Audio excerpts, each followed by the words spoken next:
Hello dear friends, glad to be back. Today is 9th of November, now it's 11:30 in the morning Moscow time.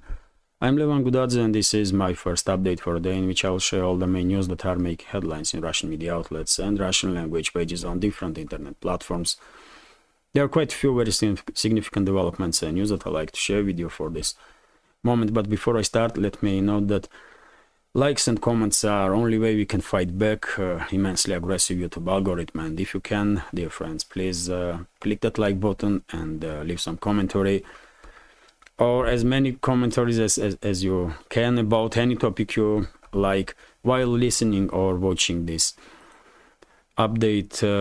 That's been said, let's talk about news now, and I will start with short summary of the situation on Ukrainian battlefield. There are quite interesting updates.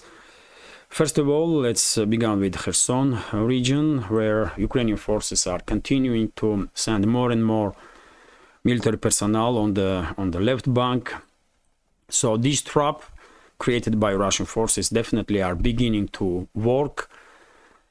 And because Kiev regime is unable to learn anything, Ukrainian forces more increasingly now finding themselves in extremely difficult situation, not just on the left bank of Dnieper River, on their small bridgeheads in Oleshki area, by the way, mainly next to Antonovsky Bridge, but also in Krinky area, which is this small settlement here, by the way.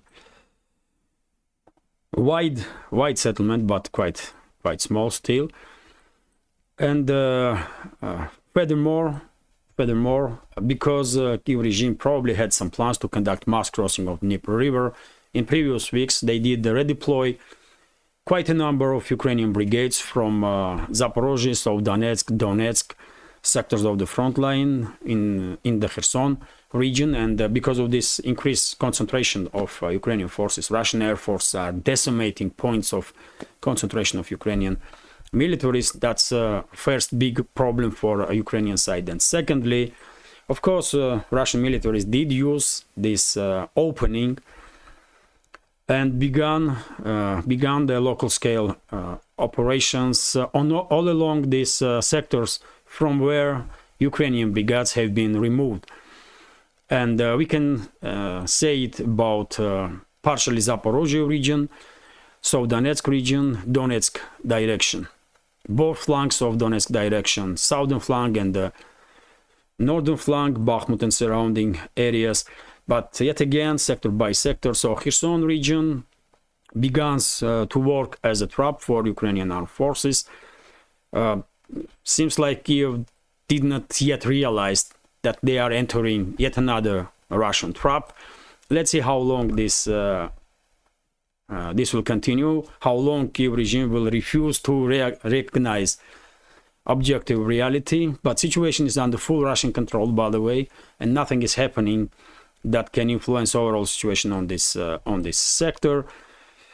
At some point, when a number of Ukrainian military personnel will reach a certain level, I guess Russian militaries will begin offensive or counteroffensive operations to neutralize those units on the left bank. But meanwhile, of course, Russian side is quite happy that Kiev regime was fool enough to redeploy most of their battle-ready units from other sectors of the front line into Kherson direction, because they know perfectly well that they're gonna endure significant difficulties in supply and support of Ukrainian units on the left bank.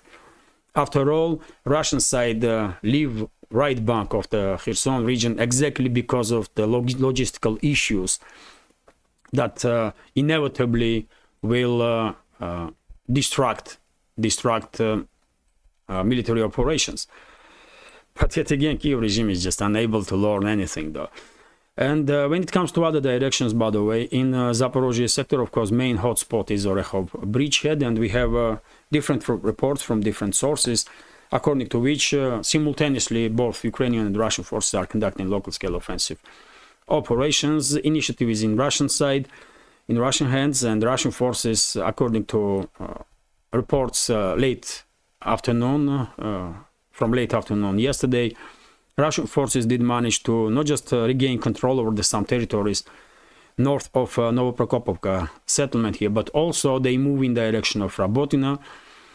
And same time, Ukrainian forces were trying to become a little more active to conduct some local scale offensive operations, although unsuccessfully, and mainly Ukrainian forces in Orekhov bridgehead now are digging in and trying to somehow increase their defensive capabilities, because they do realize that it's only a matter of time when Russian forces will try to conduct larger operations and encircle entire grouping of forces of Ukrainian army in Orekhov bridgehead. When it comes to, but overall, by the way, situation is under full Russian control. Initiative is in Russian hands, and nothing is happening at this point that will influence overall situation on this sector of the front line, especially when it comes to activities of Ukrainian forces. South Donetsk direction, same story. Russian side has initiative and are conducting local scale offensive operations in Vremyevsky salient area and in Uglidar direction, in between Uglidar and Vremyevsky salient. Also Marinka, by the way, which is on the border line between South Donetsk and Donetsk sectors of the front line. And yet again, Russian forces are managing to improve their current positions and move forward little by little. We are not talking about some large-scale offensive operation, but this is possible mainly because Ukrainian side, Kyiv regime, redeployed significant assets, military assets from this area to Kherson region. And those assets, by the way, now on daily basis are coming under heavy Russian artillery, missile, and air strikes. And because of lack of manpower on South Donetsk and Donetsk sectors of the front line, on part of Ukrainian army, Russian side is quite easily, although it's nothing is easy on the front line, of course, but in comparison to previous times, relatively easily managing to conduct these local scale offensive operations and improve positions. In Donetsk direction, on southern flank of Donetsk direction, Avdiivka, Krasnogorovka, Marinka, it's similar story. Russian forces have initiative and are conducting local scale offensive operations, improving their current positions on daily basis, although Avdiivka itself is in operational encirclement, and there is no reason why Russian side will rush situation. My understanding is that once lack of reinforcement, lack of resupply will begin to play significant role in battle readiness of Avdiivka garrison, and once winter will also begin play its role, winter conditions, then somewhere in middle of December, close to January, Russian forces probably will begin conducting operations inside the Avdiivka itself. But for now, there is no need for rush. Absolutely, situation is under full Russian control, and same goes for, of course, Bakhmut direction, when Russian side began conducting these local scale offensive operations on the not just on the southern flank of Bakhmut, but also on the northern flank of Bakhmut. Yet again, mainly because of lack of manpower on part of Ukrainian forces, because a significant number of Ukrainian units have been redeployed from this area to Kherson region, and now some sources are reporting that Kyiv regime already beginning to move back these forces, these units from Kherson region. So while Ukrainian units are moving up and down front line, Russian forces are gaining control over the more and more territories. Although we are not talking about any breakthroughs at this point, of course. We are talking about some local scale offensive operations. And when it comes to Bakhmut direction, for example, according to some reports, Russian forces during the previous 24 to 48 hours regained control over the Andreevka and Klishevka settlements in between Kurdyumovka and Bakhmut. And also, by the way, Russian forces are conducting offensive operations on the northern flank of Bakhmut, in Khramovo area, and also in area of this Berkhovka water reservoir. In direction of Bogdanovka, in direction of Grigorievka, But also it's just a local scale. It's just local scale offensive operations. Nothing in the scale that can be called breakthrough, at least for this moment. But well, it's only a matter of time, I believe, and the Russian side will begin large-scale offensive in direction of Konstantinovka and Chisov. We will see this this winter for sure, when Russian side will conduct decisive offensive operations. And when it comes to northern sectors of the front line, no significant activities here, by the way. When it comes to close-range combat between the sides, it's mainly artillery duels from Seversk and Liman up to Kupiansk. It's artillery duels mainly, drone wars, and local-scale reckoning force operations. Initiative is in Russian hand, but yet again, by the way, as I said many times before, Russian side are locked and ready to conduct large-scale operations, offensive operations in the northern sectors of the front line for a while now. But without green light from general staff, of course, they cannot conduct such operations, and that's why activities on the northern sectors are decreasing lately. After all, Russian forward units, by the way, are only a few kilometers from Kupiansk. How close you gonna get before you conduct large-scale operation? So that's why I'm saying that it's all depends now on decisions of Russian general staff when they will green light large-scale Russian offensive operation, and it will happen, in my understanding, during the winter time, in January, somewhere around January, maybe February, when conditions of ground are good enough for large-scale armored operations.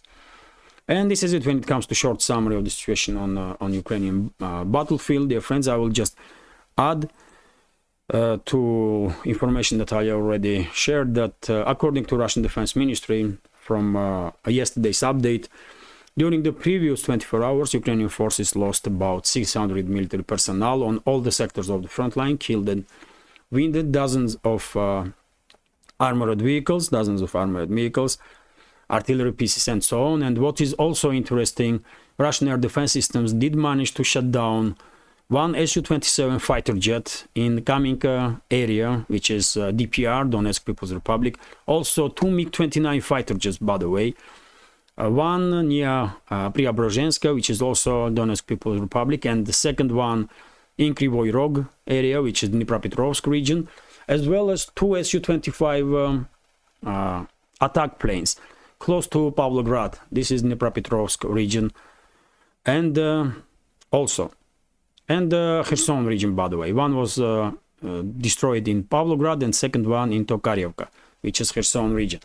So 5 planes was destroyed by Russian air defense systems, according to reports of Russian Defense Ministry. And well, one may wonder how many planes Kyiv regime really still have left, because numbers are just unbelievable at this point.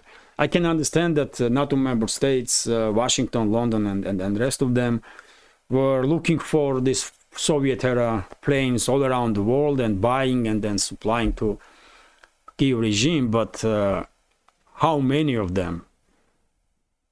At some point, I don't know, Kyiv regime should have no planes whatsoever. But anyway, quite interesting, isn't it? And also, dear friends, let me share with you information, interesting information and significant information about ship that was targeted in Odessa port area. So in the port of Odessa, a dry cargo ship under the Liberian flag was damaged, which was violating a Green Deal, according to reports. So this ship, by the way, as I understand, entered Ukrainian waters without Russian permission. And even though officially Russian side did not yet made any statements, probably it was Russian side that conducted strike on this ship. Maybe there was some military cargo on the board, because there are some reports that before Russian strike, Ukrainian military personnel went on the board of this ship. Why? If it's a purely civilian ship, isn't it? So questions are rising, and also there are some reports in Russian segment of internet that maybe it was not Russian missile, but because simultaneously there were some strikes in Odessa direction that was conducting that Russian military was conducting against logistical and military infrastructure of Kiev regime, maybe one of the missiles of Ukrainian air defense systems just malfunctioned and hit this ship. Although I find this scenario unlikely, to be honest. I guess probably Russian side did targeted this ship once they received information that militaries was on the board, Ukrainian militaries, and this is, by the way, clear message to everybody who wants to violate Russian embargo on Kiev regime. If they want to violate Russian embargo or Russian restrictions when it comes to entering or leaving Ukrainian ports, then that's what may happen. That's been said, I guess this is it for a short summary of the situation on Ukrainian battlefield. And before I continue, dear friends, let me remind you, if I may, that this project with several channels on YouTube, Rumble, and Telegram exists solely thanks to help of members of our community, and I will be immensely grateful if you will also consider to support my work with small donations through PayPal, buy me a coffee, or by subscribing to my Telegram, to my Patreon page. Sorry, you can see on my Telegram also, dear friends. You can see links under this video in the description box. That's been said, let's continue with some other news, and I have to go through headlines, by the way, because there's so many news. I don't even know how long this video will be. It's already 16 minutes, so well, I will try to talk as fast as possible. RIA Novosti is reporting, dear friends, that Russian armed forces did manage to distract at least 8 attempts of Ukrainian forces to conduct rotation on South Donetsk direction of the front line, which is here, by the way, on this land bridge between Crimea and mainland Russia.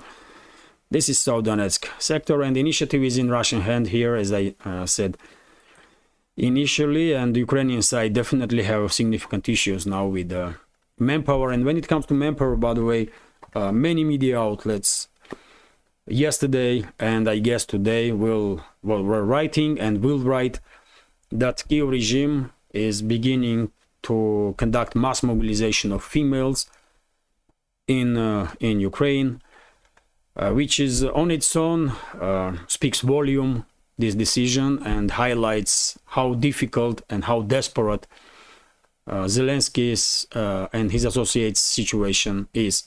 They are beginning to massively mobilize females. I guess European states will begin experiencing new waves of refugees from Ukraine. This time, females that will run away from war, because war is definitely not business of females. They are not created for wars, and Zelensky and his associates, they definitely are criminals and mass murderers that just to save themselves and to serve as much as they can their Western masters, they are willing to sacrifice even females in Ukraine. What kind of individuals they are, man, it's just unbelievable. But that's reporting that we are getting from media.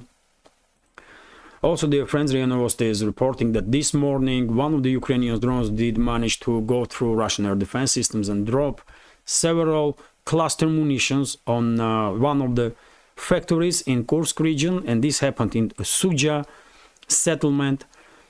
And you may not believe that Ukrainian side did targeted a dairy factory, company that was producing butter. And this strike, by the way, once again highlights unbelievable degradation of command and control in Ukrainian armed forces, because no adequate commander will ever order to target company that produces butter and spend munition in situation when Ukrainian side already experiencing lack of finances, lack of manpower, lack of military equipment. So instead of becoming more and more precise in their choosing of targeting, in their targeting, they are acting like this and dropping bombs on civilians.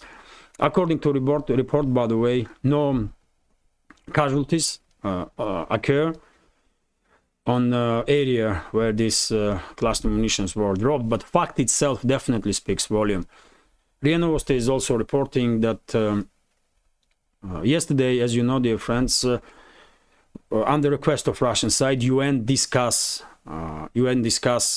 recent strike on Donetsk by Ukrainian forces with use of HIMARS missiles and cluster munitions, and as a result of which more than 20, and according to some other reports, up to 50 civilians were killed and wounded. 6 civilians were killed, and dozens were wounded. And during this discussion in the UN about war crimes that Kyiv regime is committing, and this is, by the way, pure war crime. This is not an instance when missile malfunctioned or it's just collateral damage, some military installation was targeted and unfortunately civilians were there. No, this is pure war crime when Kyiv regime directly with intention targets civilians. And that's what they do, by the way, since 2014. Many people, especially in the Western states, may don't know, but Kyiv regime targeting civilians in Donetsk People Republic, in Donetsk and Lugansk People Republic since 2014, and they killed more than 15,000 civilians before special military operation began, and that was one of the reasons why Russian side began this operation. But anyway, yesterday, Vasily Nebezny, Russian official representative into UN, did share with his UN colleagues and public worldwide information that since the 2022, by the way, since the beginning of special military operation, Kyiv regime, just in direction of DPR, Donetsk People's Republic, launched 145,000 different type of shells and missiles. Can you imagine that? 145,000. 25,000 attacks were conducted. 25,000 attacks were conducted.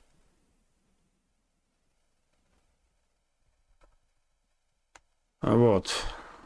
So that's numbers, by the way, official numbers that was provided world community from Russian side, and yet again, I don't think UN will condemn Kyiv regime because UN is dysfunctional organization. Let's be clear about it. They cannot even make any decisions about Israeli-Palestinian conflict, by the way.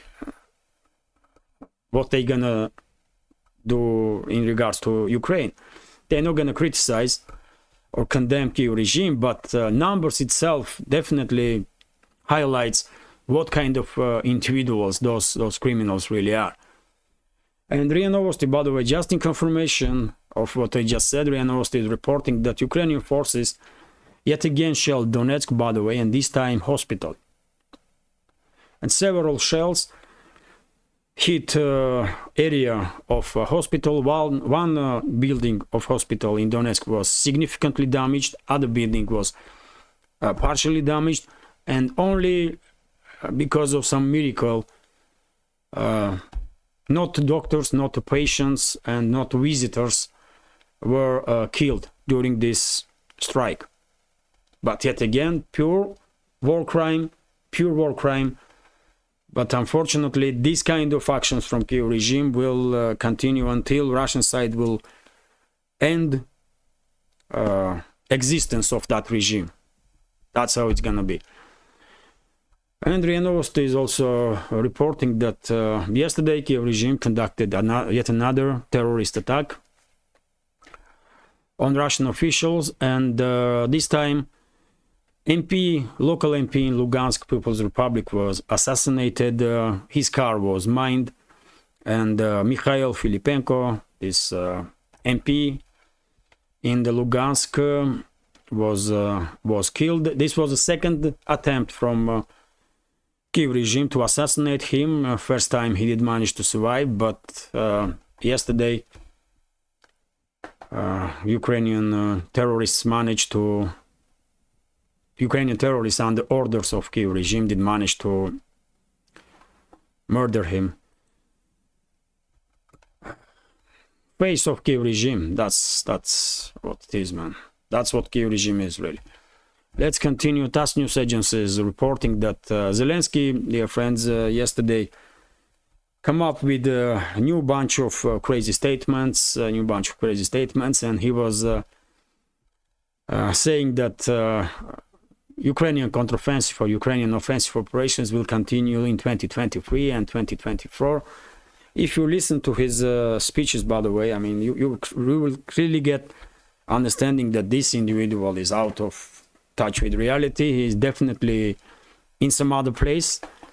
And recent articles, by the way, in the Western media outlets, including Times, did prove that Zelensky is not really receiving adequate information about situation on the front line, and maybe that does play some role in these crazy statements that Zelensky makes, because when entire world and even Western media is talking about Russian offensive operations, this idiot Zelensky is talking about some illusional,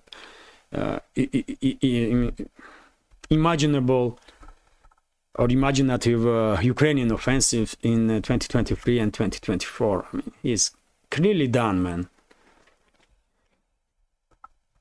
RIA Novosti is also reporting, dear friends, that maybe Zelensky has some hopes that Kherson operation will become a success, but I guess he still don't understands that Russian side is creating yet another trap in Kherson direction for Ukrainian forces.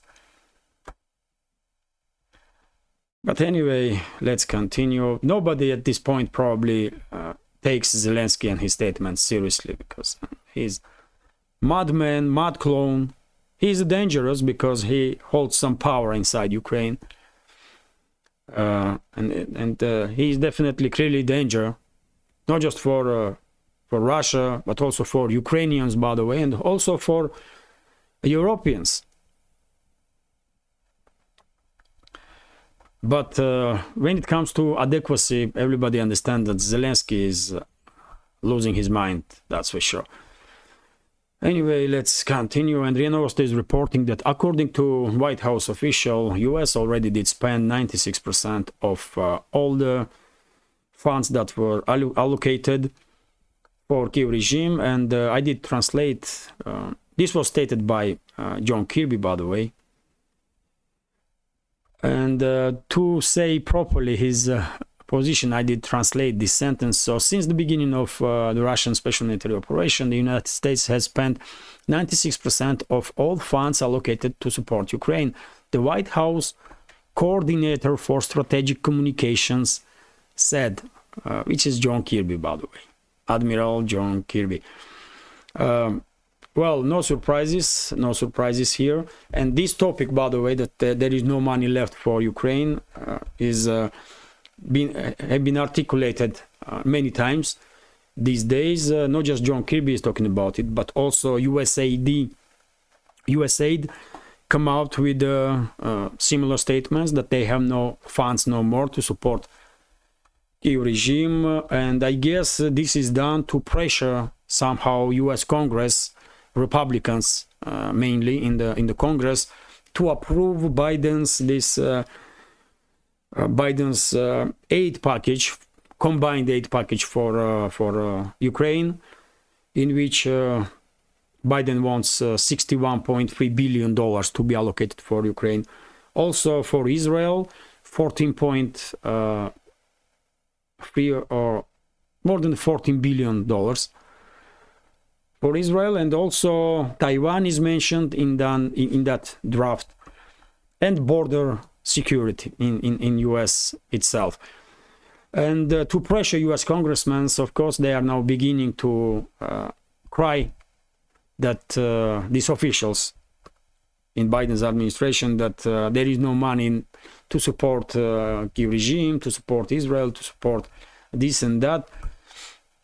And they are speculating, basically. They are speculating because, and this is usual stuff in US, man. They will conduct some trading, who will get what, and eventually, I believe, dozens and dozens of billions of US taxpayers will be sent to Kiev regime, also to Israel, Taiwan, and so on. And I guess border security, less a concern for Biden's administration than any other topic. At least up until now, I did not see any attempts from Biden's administration to secure US itself and its borders.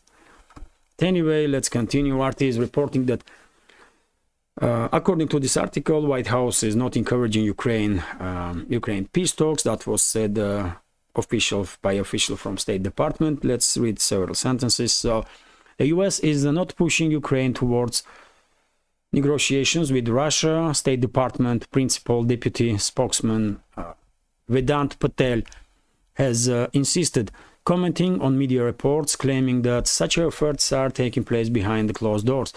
Over the weekend, Ukrainian President Vladimir Zelensky said that at least some of his country's Western backers are likely engaged in a back-channel communication with Moscow.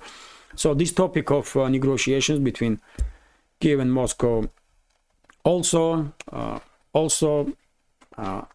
have been articulated quite a few times by officials, different level of officials, by media mainly, Western media, and of course this is attempt from Western elites to begin distancing themselves from any future decisions that will made about Ukraine. Although it's I guess obvious for many at this point that whenever negotiations will take place about Ukraine, negotiations will be held between Moscow and major Western capitals, not between Moscow and Kiev, because Zelensky not a person who will be received seriously by anybody, including in Moscow. So at some point negotiations will definitely take place between Moscow, Washington, London, Berlin, Paris, Brussels, probably also Warsaw, Budapest and Bucharest, because you know my take on Ukraine. I believe 99% chances are, at least 99% chances are, that after this conflict will end, entire Ukraine, with the exception of western regions, will be under full Russian control, and western regions will be controlled by NATO member states that are bordering Ukraine, namely Poland, Hungary, and Romania, possibly even Slovakia. That's my take on it, and I will just leave 1% chance that for whatever reason Moscow will allow Kiev and surrounding regions to exist as a quasi-independent state under the name of Ukraine. Only 1% chance on that, in my understanding. But anyway, negotiations, whatever the fate is for Ukraine, negotiations will be held between Moscow and major Western capitals. Let's continue now, and RIA Novosti reporting that Ukraine, by the way, and Moldova received invitation to EU, and the European Commission did recommend to begin negotiations with Ukraine and Moldova to receive these countries into EU, and already some opposition is visible in the EU itself about this decision. And also by the way, according to this report here, RIA Novosti's report, high-ranking EU officials did say, unnamed officials, that during the negotiations with Ukraine, Brussels or EU bureaucrats will demand from Kiev to treat minorities and languages, minority languages, adequately, with exception of Russian speakers, with exception of Russians and Russian language. That's going to be approach of EU, by the way. This is our fascists, man. These EU officials, they are not just Russophobes. They are not just extreme Russophobes, but they are fascists, really. And this hatred that they have in them, they can direct in any direction towards any nation, any country, by the way. Because they truly are sick, man. They are sick. And this information just proves this, that they're not gonna demand from Kiev regime to treat Russian language and Russian speakers with respect. What? As equal, you know, unbelievable, man. And after all, by the way, just take a look at the map, man. Ukraine is a total mess. Moldova is a total mess. This decision, this recommendation, even this is not even decision, it's just a recommendation to begin negotiations with Moldova and Ukraine to join EU. This is a pure political act, by the way, media op, that has nothing to do with reality, because of course not Ukraine, not Moldova will not join EU anytime soon or ever. And when it comes to Ukraine, western parts of Ukraine probably will become a part of EU and also NATO, because these regions, western regions, will be controlled by NATO member states that already are in the EU. And when it comes to Moldova, by the way, this failed state has not just issue with Transnistria here, but also, by the way, with Gagauzia. In Moldova, Gagauz people are living. They are only Turkic-speaking nation that is Orthodox Christian, and they are very pro-Russian. They are quite pro-Russian. I will say quite pro-Russian. They don't want relationships with Russia to be disturbed in any way, shape or form. And if Moldova's current government, and they are very critical of current pro-Western or Western-controlled government of Moldova, and if current leadership in that country, failed state, will take some extreme moves in the direction of West, I guess Gagauz people will declare independence. And Moldova will end up with situation not just with Transnistria, but also with Gagauzia. Do they really want this? And do European states want these issues? I don't think so. So that's why I think these decisions that was voiced, these statements that was voiced yesterday, mainly by Ursula Bursula, by the way, this stutters and washing machine woman, these statements were just media op, nothing serious. But let's continue. Let's continue now. And RIA Novosti is reporting, dear friends, that Israeli army did make statement that Hamas lost control over the northern Gaza. I guess Hamas will disagree with this statement, but Israeli forces are moving forward. They have incomparably significant or bigger firepower, of course, and they are able to push forward. And yesterday, as a report, battles were going on in the central parts of Gaza City itself. And I guess at this point it's only a matter of time when Israeli forces will establish full control over the northern part. This is northern part of Gaza, where main activities are taking place right now. And I guess it's only a matter of time when entire this area will become under operational control of Israeli armed forces, and they will begin pushing into the southern part of Gaza Strip. And at that point, Egypt probably will be forced to open its borders and begin receiving refugees from Gaza Strip. Hundreds of thousands of refugees. Damascus are trying to do its best to achieve some ceasefire, to de-escalate, because they do realize that eventually it's Egypt that will be forced to take care of all those refugees, when Egypt on its own has significant economical problems. But they will have no choice. They will just have no choice. And Israeli forces probably, that's the main goal for Netanyahu's government, as I said many times before, to force all the civilians out of Gaza, or vast majority, and to reoccupy and then reintegrate or integrate Gaza Strip into Israel. Let's continue now, and which is war crime, by the way.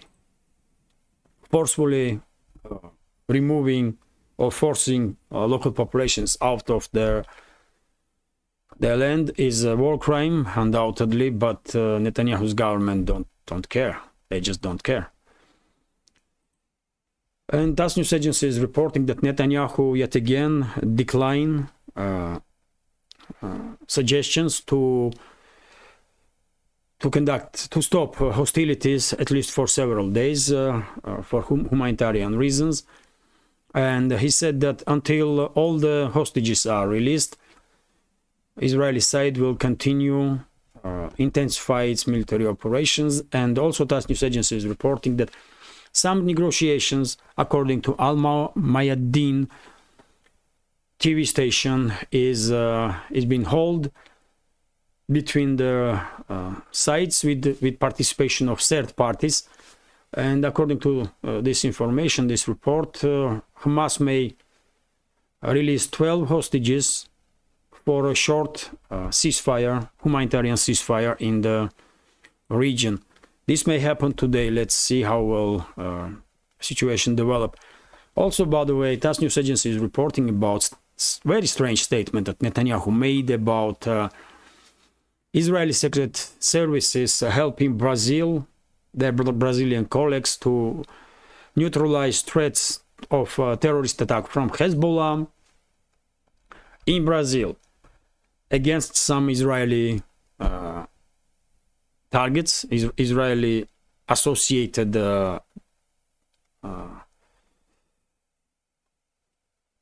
targets. And well, when I read this information, I was thinking, I mean, this is pure media op, also to further demonize Hezbollah, to prepare ground for military operations against Hezbollah. Also because where is the Lebanon? And Hezbollah is a Lebanese organization, by the way. Where is the Lebanon and where is the Brazil?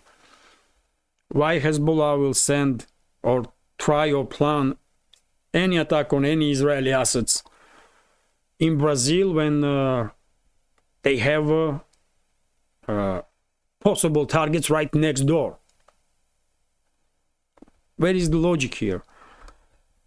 So I don't believe in this news, by the way. I'm interested if Brazil will react in any way on this information, but it definitely seems like some media operation to prepare ground for escalation, further escalation between Israel and Hezbollah.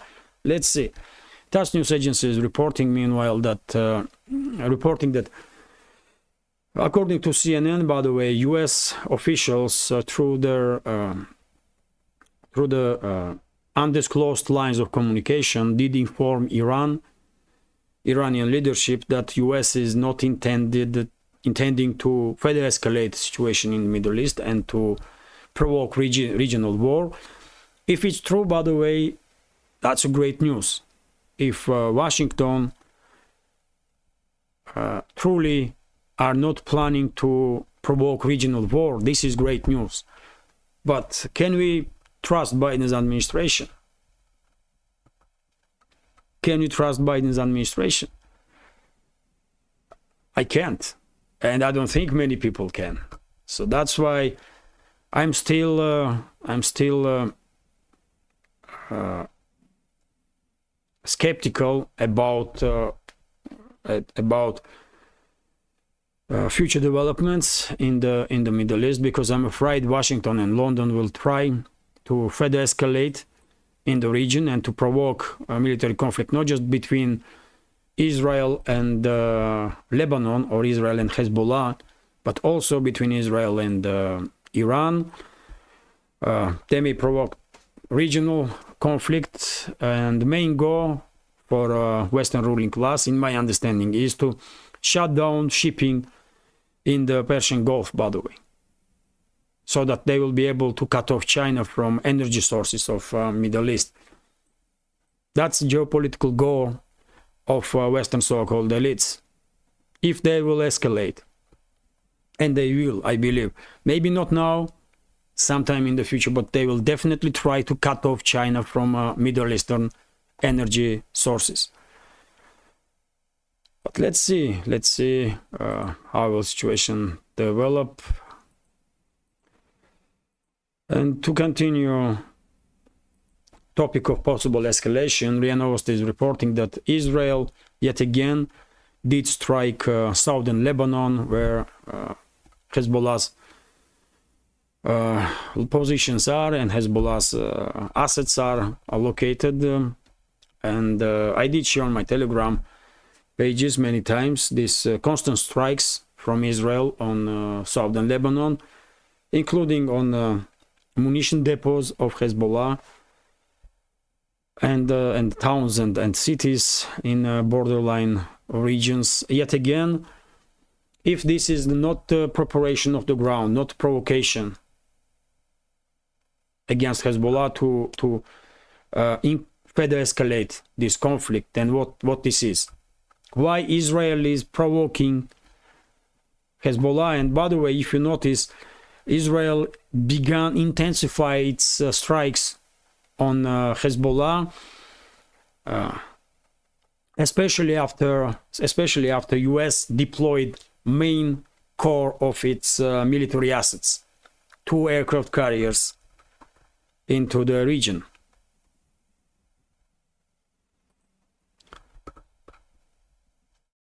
Anyway, let's continue. Been so many news left, man.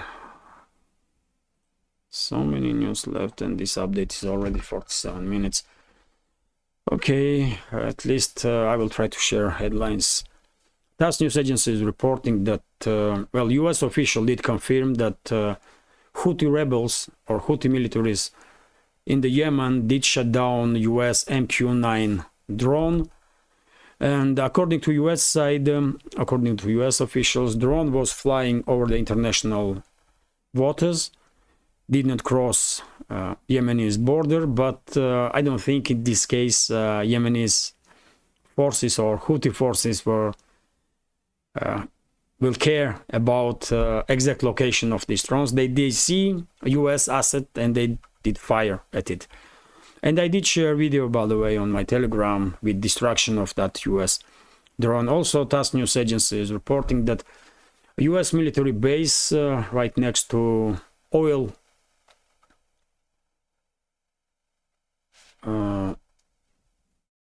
let me read this sentence, dear friends. I will translate it. When updates are too long, then, you know. At least 15 rockets were fired early this morning at the US military base located in Al Omar oil field in the eastern Syria. As reported by Al Mayadeen TV channel, the Shiite movement Islamic Resistance of Iraq claimed responsibility for this attack. So, yet again, US bases are constantly under fire, not just in Syria, but also in Iraq, by the way. And the US did respond. US is responding on this. And today, for example, we have reports that US launches new self-defense strikes in Syria. So US President Joe Biden has ordered an airstrikes against a weapons depot in Syria that is allegedly used by Iran's Islamic Revolutionary Guard Corps and affiliated groups, marking Washington's latest response to drone and rocket attacks on its bases in the region. So, two US F-15 fighter jets carried out the latest airstrike on Wednesday in eastern Syria. The Pentagon said in a statement the US had launched strikes in the same region on October 26 against Iranian-backed militant groups that Washington has blamed for attacks on its bases. Well, these tit-for-tat actions of sides will definitely don't resolve any issues. I guess US has only one option: to remove its bases from Syria, at least from Syria, because these attacks will continue, and we have a concrete proof here, because according to RIA Novosti, in Syria, by the way, direct clashes have begun between Syrian army and their allies against with the Kurdish forces, Kurdish military forces in the northern regions of Syria, and with US forces that are backing Kurdish military groups. And this is also was reported by Al Mayadin TV station. Let's see, during the day probably we'll have some additional information, but if I'm not mistaken, this is first time when we are seeing reports in the media of direct clashes between Syrian army, government army, and US military personnel. RIA Novosti is, as I said, by the way, only option US has at this point to immediately evacuate all its military personnel from Syria, at least from Syria, because in Iraq, at least in Kurdistan region, they can feel more or less safe. But in Syria, I don't think there will be any place where US militaries will feel safe. Let's continue, and the RIA Novosti is reporting, by the way, that today official visit of Russian president began into Kazakhstan. I did share a video of arrival of Putin in Kazakhstan.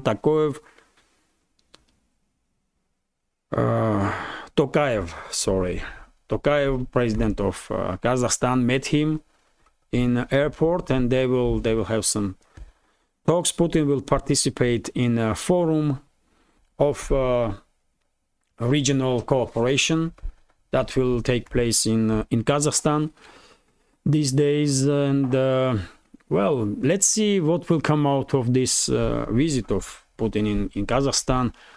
I'm quite skeptical, to be honest, that relationships between two countries will improve, at least significantly, anytime soon, because this Tokayev, this individual, definitely reminds me Pashinyan, by the way, Armenian prime minister. And him definitely destroy relationships between Yerevan and Moscow. And I'm afraid, as time goes by, this individual, Kasim Jomartom Tokayev, will do the same with the relationships between Moscow and Astana. But let's hope I'm mistaken, and Tokayev will be more pragmatic, will prove that he is more pragmatic, and will not escalate with Russia. Let's see. RT is reporting that India did successfully test fired its Iskander-like tactical ballistic missile, which is, by the way, have a range of 150 to 500 kilometers and are able to carry payload or warhead from 500 to 1,000 kilograms. Quite a weapon, really. And these missiles will be deployed according to this report, on the in the regions bordering Pakistan and China, in the northern regions of India. And also, by the way, quite interesting news, Georgian news agency IPN in this case reports that while Ukraine and Moldova received recommendation to begin negotiations about entering EU, Georgia, European Commission also gave a recommendation to give Georgia status of candidate to join EU. Well, okay news. I don't see why Georgia needs to enter EU really, when European states are quite upset with this organization, and this Eurosceptics, number of Eurosceptics are increasing on daily basis. But I mean, if Georgian government thinks this is good for Georgia, you know, okay, no issues there. But this is issue definitely. This is also about Georgia. By the way, RIA Novosti is reporting that NATO committee began its work. NATO military committee that began its work in Georgia. This is fifth time for recent decades, and simultaneously some military exercises did go. 2023 will be held, and this definitely, if EU don't really angers Moscow or don't really makes any risks for Moscow, NATO does, and well, of course, Moscow will monitor situation closely. I don't think anybody is happy that NATO military personnel is increasing its grip on Georgia or West, by the way, Western ruling class.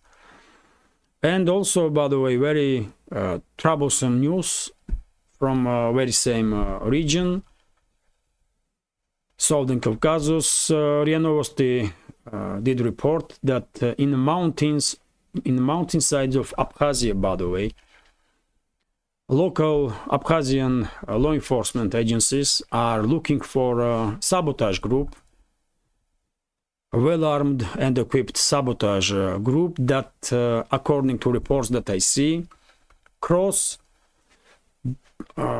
entered Abkhazia from Georgia.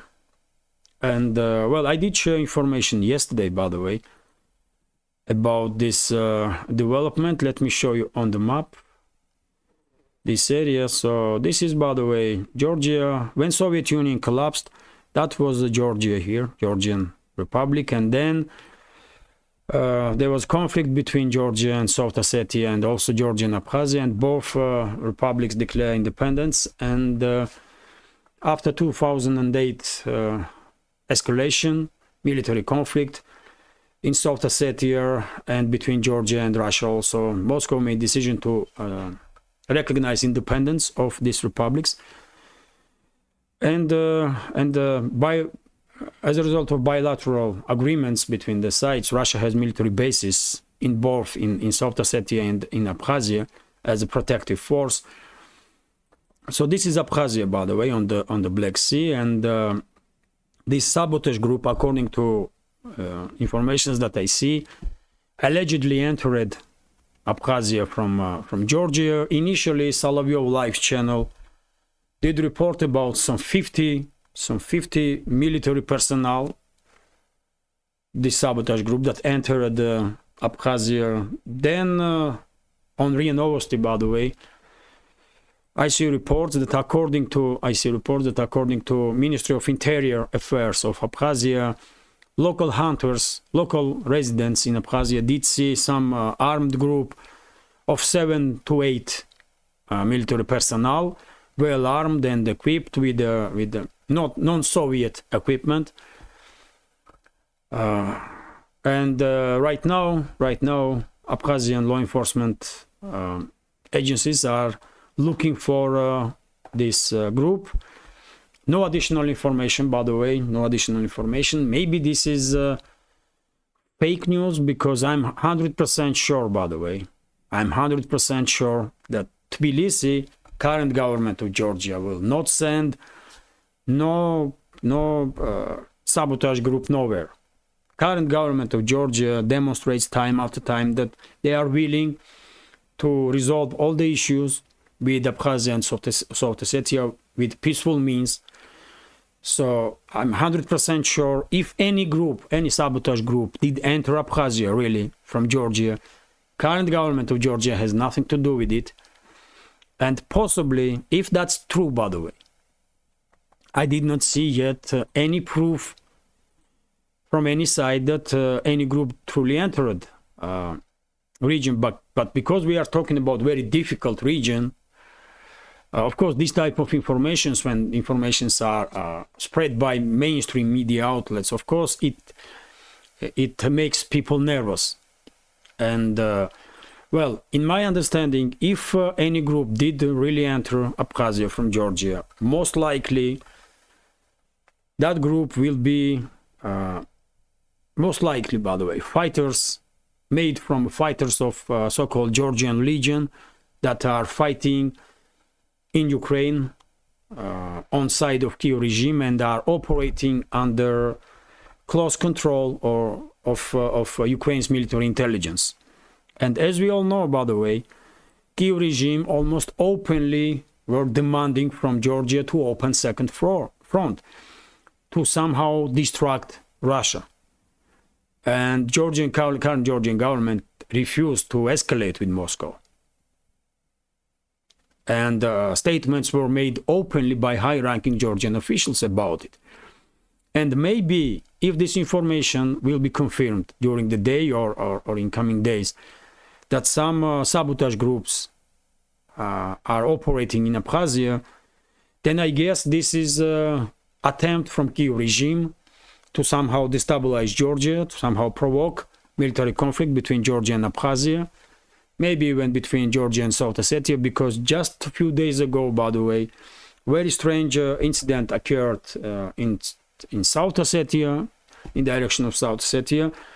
Two individuals on pickup truck, for whatever reason, did try to enter South Ossetia, and as a result of gunfight, as I understand, with the local law enforcement officers, one of these, one individual was killed and the other one was captured. So pure provocation did take place in South Ossetia direction, and now after a few days reports are coming in that some sabotage group did enter Abkhazia. So maybe Kiev regime, with the active support of Washington, are beginning to conduct operations on Georgian soil against to destabilize Georgia, and also in Abkhazia and in South Ossetia, to destabilize entire region and provoke confrontation between Tbilisi, Tkhinvali and Sukhumi. That's certainly a possibility. And I hope Georgia's security services are well prepared to deal with all these risks. And I remind you, dear friends, that about months ago, Georgia's security service did come out with statements that some groups inside Georgia and outside of Georgia, namely in Ukraine, were planning to destabilize Georgia in November, December, by the way. And now, what month is now? November. So let's see how the situation develop. I hope there was some misunderstanding, I hope there was no sabotage group. But if information will be confirmed, then I guess this is Washington who is in control of Georgian so-called opposition and NGOs non-governmental organization. I guess then Washington, with active use of Kiev and Ukrainian assets, are beginning to destabilize Georgia, to create second front, or at least try to create second front against Russia. Let's continue with some other news, by the way. And TASS news agency is reporting that according to State Department, by the way, according to State Department, this process of refusing to buy Russian energy by EU member states is unretreatable, and this was stated by U.S. State Department.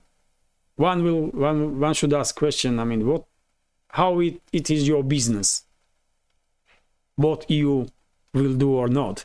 But at this point, I guess Washington are not even try to hide that they are basically dominating over the EU, and EU member states will do whatever they are told to do by Washington. That's the only logical explanation of these type of statements from US, because it's definitely none of US business what EU countries will do, at least formally, isn't it? Anyway, let's continue. When it comes to EU's energy security, well, current leadership of EU and EU member states did make decisions to destroy and EU's economy, to deindustrialize major economies in the Europe, and well, from now on, societies in EU member states will be faced to live with the consequences.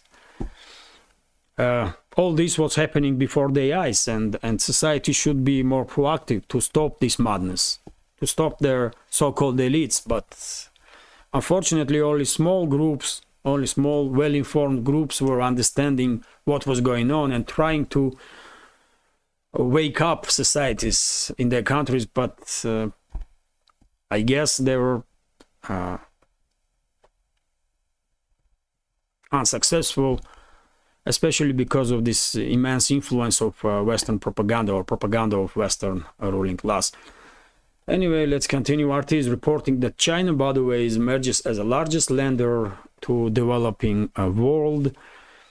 Beijing has lent at as much as 1.5 trillion to countries struggling financially, according to data. Quite a number, isn't it? 1.5 trillion was lended by China to develop countries. And let me read several sentences. Chinese financial institutions lent 1.3 trillion to developing countries between 2000 and 2021, according to a new report by Aid Data released this week. The research estimates that 80% of China's overseas lending portfolio in the developing world is currently supporting countries in financial distress. Developing countries reportedly own Chinese lenders between 1.1 trillion and 1.5 trillion as of 2021. Aid Data researchers analyzes nearly 21,000 projects in 165 low and middle income countries, which were financed with Chinese grants and loans between 2000 and 2021. Can you imagine that? By the way, 21,000 projects in 165 countries, and all this was financed for 1.1 from 1.1 to 1.5 trillion. That's quite a financial might, isn't it? And with financial might comes political influence also, like it or not, but that's how it is. So China is definitely major competitor for US. At this point, I would like to see numbers of US investments overseas. But but I doubt really that US is investing in same level. Let's continue. RT is reporting that Eurozone risks recession according to S&P Global data. Well, almost on daily basis, by the way, we are receiving, because it's end of the year, it's quite understandable that media outlets and research centers are releasing data about economical situation in different countries, and almost on daily basis now we are receiving informations about difficult situations that European economies are experiencing. And according to S&P Global, entire Eurozone may end up in a recession.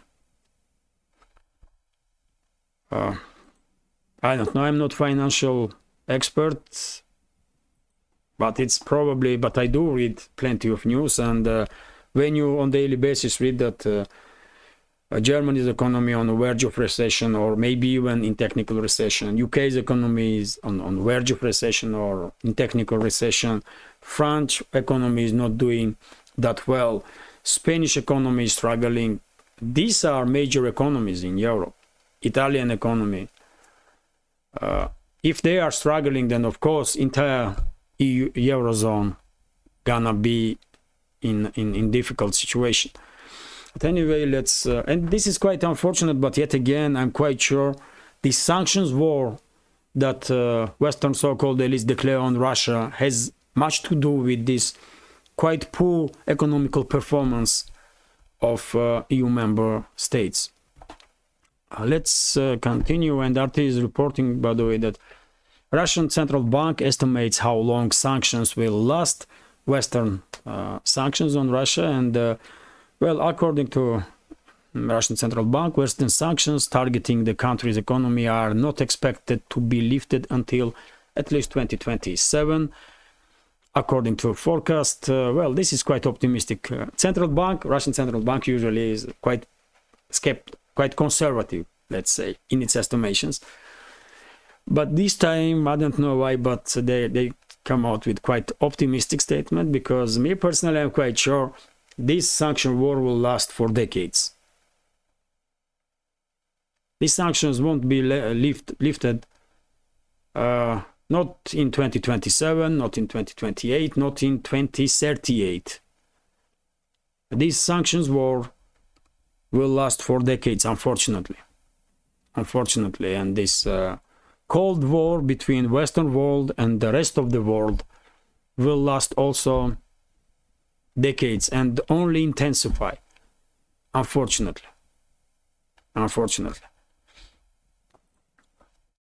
Let's continue. RT is reporting that West has lost billions trying to reach Russia, try to teach Russia a lesson. That was stated by Lavrov, by the way, and according to his statement, EU businesses, by the way, have lost at least 250 billion euros or 266 billion US dollars due to sweeping sanctions imposed on Moscow.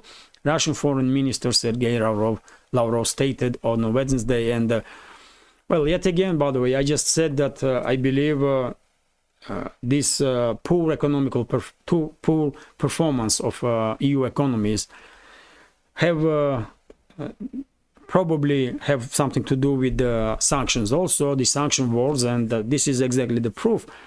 250 billion euros, it's quite a number, really, for any economy in Europe. And if EU businesses lost at least 250 billion euros, then just by this, as a result of the sanction wars, if you take in account damage that was done reputationally to Europe as a result of frozen of Russian assets and all these talks to how to steal Russian assets in the EU bureaucracy, and the subsequent withdrawal of dozens and dozens of billions from European market by foreign investors, then of course of course, no one gonna be surprised that EU economies are on the verge of recession. And well, this is gonna be last news for this update. Great. This update is too long, man. This update is too long, but there was so many news, by the way, and hopefully you will find this information interesting and important. And if so, please click that like button and leave some commentary about any topic you like. This is the only way we have to fight back algorithm, dear friends. So please, if you can, spare a minute or two and click that like button and leave some commentary. And for very same reason, to battle algorithm, if you can, please share links to my videos or my channel with your friends on any of the platforms that you are active on. And if you think this project with several channels, including these ones, are interesting, informative, has some potential and are useful, please consider to support my work with small donations through PayPal, buy me coffee, or by subscribing to my Patreon page. You can see links under this video in the description box or in the pinned comment. This is it for now. Have a great day and take care.